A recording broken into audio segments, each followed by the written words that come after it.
रहे हैं खबर फास्ट, तेज खबर, पैनी नजर।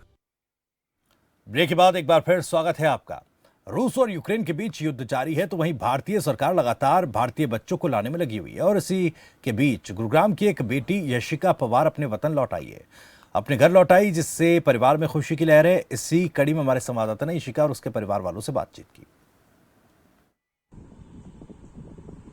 रूस और यूक्रेन में अभी भी तनावपूर्ण स्थिति वहाँ पर बनी हुई है और पूरे विश्व में वहाँ पर हाहाकार मचा हुआ है, युद्ध जारी है। वहाँ पर गुरुग्राम की एक याचिका जो 2018 में वहाँ पर एमबीबीएस की परीक्षा ग्रहण करने के लिए, वहाँ पर अपनी पढ़ाई करने के लिए वहाँ पर गई हुई थी, आज वहाँ पर अपने वतन लौटी है। माँ बाप वहाँ पर साथ में हैं। पहले उनकी माँ से बात करेंगे।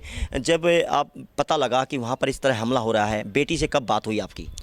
बेटी से मेरी बात जब वो यूनिवर्सिटी में थी उसके बाद मेरे से बात नहीं हुई थी। जब वो बॉर्डर पर आए थे, बच्चे की जो मोबाइल था वो स्विच ऑफ हो चुका था। 25 तारीख को मेरे से लास्ट बात हुई थी बच्चे से। तो जब गुड़िया को लेने गए आप, हाथ में ये था, तो हरियाणा सरकार या भारत सरकार की तरफ से आपको क्या सहयोग मिला?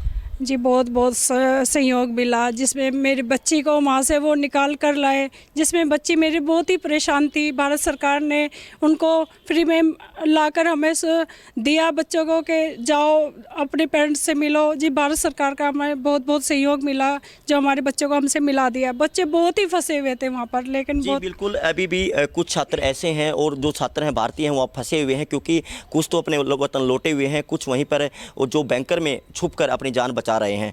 तो आपका क्या कहना है? आप पिता हैं, बेटी से बात होती होंगी, कितना हौसला बढ़ाया कि बेटी जल्दी अपने वतन लौट आएगी?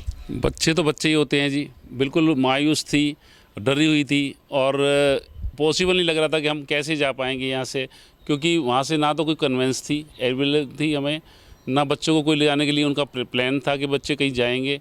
बस ये है कि एम्बेसी से हम कांटेक्ट करने की कोशिश करे तो हमें एम्बेसी से कोई सपोर्ट मिल नहीं रही थी। यूक्रेन एम्बेसी से, इंडिया वाले कह देते थे वहाँ यूक्रेन एम्बेसी से बात करो। यूक्रेन एम्बेसी ने कभी भी हमारा ज़िंदगी में एक भी बार भी फ़ोन नहीं उठाया। देखिए बिल्कुल, भारत सरकार का बिल्कुल शुक्रिया अदा करना ये चाहेंगे, क्योंकि जो बेटी है वो अपने वतन लौटी हैं। बात करना चाहेंगे पहले, क्या नाम आपका? जी मेरा नाम यशिका है, यशिका पवार। जी, आप वहाँ पर एमबीबीएस की जो पढ़ाई करने के लिए गए हुए थे, कब ये ना हुई? 24 को स्टार्ट हुआ था, लाइक 23 तक तो नॉर्मल कंडीशन थी काफ़ी। हमने एम्बेसी यूनिवर्सिटी वालों से पूछा था क्या हमें यूक्रेन छोड़ देना चाहिए, तो वो कहते, यूनिवर्सिटी वालों को कहना था कि ये तो बिल्कुल सेफ़ जोन है, कुछ नहीं होगा यहाँ पर, तुम अभी यहीं पे फ़िलहाल यहीं पे रहो। और बाकी एम्बेसी से बात करी थी तो वो कहते कि कंडीशन कुछ पता नहीं है, तुम जा सकते हो, तो इट्स डिपेंड ऑन यू, उन्होंने ये बोला था। तो जब ये पैनिक स्थिति वहाँ पर बनी रही, क्योंकि भारतीय छात्र काफ़ी फंसे हुए थे, तो आपको खाने पीने के लिए क्या समस्या सामने आई? क्या उस दौर से गुजरना पड़ा आपने? जी जब पहला बॉम्बार्डिंग हुआ था तो सारे बहुत पैनिक हो गए थे। सब खाना लेने के लिए मतलब मार्केट वगैरह जाने लगे, तो काफ़ी भीड़ हो गई थी। यूक्रेनियंस वगैरह उन्होंने काफ़ी सामान ले लिया था, तो हमारे लिए कुछ थोड़ा बहुत ही बचा था। जब वहाँ पर अभी भी जो आपके साथी थे, जो आपकी यूनिवर्सिटी में पढ़ रहे थे, इंडियन थे, कितने छात्र और वहाँ पर फंसे हुए हैं आपके अनुमान से? और वहाँ की अगर बात की जाए, कोई घबराहट वगैरह, और वहाँ की जो सरकार है क्या उसने कुछ सहायता की? जी देखिए, जब तक बॉर्डर पे जाने की बात है वो तो हमें खुद ही करना पड़ा। आई थिंक खार्किव, सूमी और हमारी यूनिवर्सिटी से भी कोई बच्चे फंसे हुए हैं, तो मेरे ख्याल से वो अकेले खुद नहीं कर पाएंगे, तो मे बी गवर्नमेंट को उनको थोड़ा सपोर्ट करना चाहिए, उनको कोई भेजना चाहिए अपने आदमी से। आप यहाँ फ्लाइट में आए, कितना खर्चा लगा आपका? जी हमारा फ्री ऑफ कॉस्ट था। देखिए बिल्कुल, ये यशिका पवार है जो 2018 में एमबीबीएस की शिक्षा ग्रहण करने के लिए यूक्रेन गई थी और वहाँ पर कल ही अपने वतन भारत यहाँ पर लौटी है।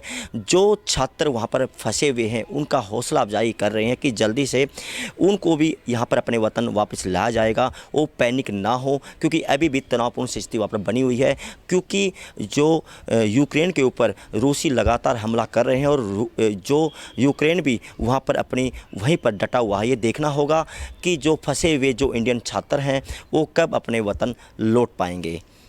कैमरामैन विजय कुमार के साथ मैं सूरज दुवन, खबर फास्ट, गुरुग्राम।